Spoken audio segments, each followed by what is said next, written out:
আসসালামু আলাইকুম রহমতুল্লাহ। তো ফাইনালি আমরা আমাদের মুরগির যে সোনালী মুরগিগুলো তার দ্বিতীয় যে ডোজটা সেই ভ্যাকসিনটা করে ফেলছি।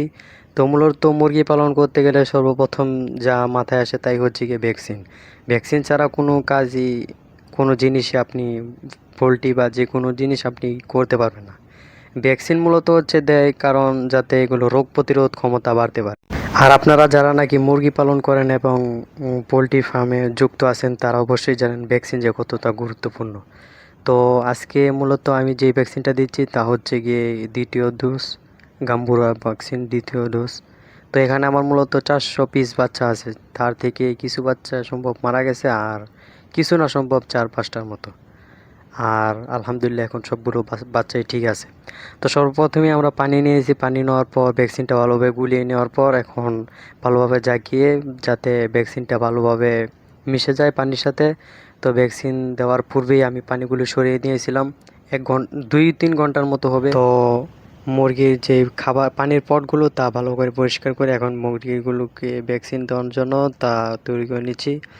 আর বেশ কিছুদিন ধরে দেখতেছি অনেকেই যে জিজ্ঞেস করছেন, ভাই এই মুরগিগুলো কি মুরগি। আমি তো প্রায় সব ভিডিওর মধ্যে বলার চেষ্টা করি যে এগুলো হচ্ছে সোনালী মুরগির বাচ্চা এবং এগুলো প্রায় 45 থেকে 46 দিনে এগুলো আলহামদুলিল্লাহ কেজিতে আসে না, কিন্তু 800-900 গ্রাম হয়ে যায়, তা বিক্রি উপযুক্ত হয়ে যায়।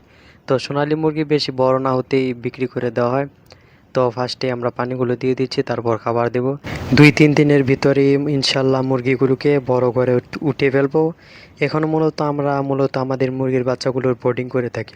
তো ইনশাল্লাহ সামনে থেকে নিয়ত আছে কিছু যে ব্রয়লার মুরগি, সে ব্রয়লার মুরগির বাচ্চা উঠাবো। আর যে বড় ঘর তার মধ্যে আমরা সোনালী বা কক মুরগিগুলো লালন পালন করব। তো আমার মতে আপনারা সোনালী মুরগি বা কক মুরগির যেটাই বলে তো আপনারা ওটা পালন করে দেখতে পারেন।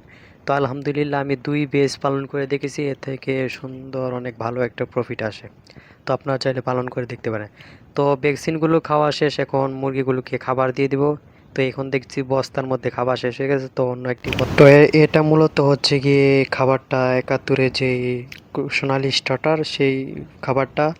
তো এটা আলহামদুলিল্লাহ অনেক ভালো, তো আপনারা খাইয়ে দেখতে পারেন, এটা অনেক। তো ভাই আপনারা যারা মুরগি পালন করেন তারা অবশ্যই আমাকে কিছু সাজেশন দিবেন যাতে আমি সামনে এগিয়ে যেতে পারি। তো ইনশাল্লাহ খামার বড় করার ইনশাল্লাহ মনে একটা মনের আশা যে একটা বড় একটা খামার হবে, একটা ফার্ম হবে। তো তো প্রতিদিন আমরা যে কাজগুলো করি তাই আমরা ভিডিও আকারে সাজিয়ে আপনাদের মাঝে দেওয়ার চেষ্টা করি এবং চ্যানেলটি সাবস্ক্রাইব করে দেবেন এবং আমাদের খামারের জন্য দোয়া করবেন। আমরা আপনাদের জন্য দোয়া করবো। আসসালাম।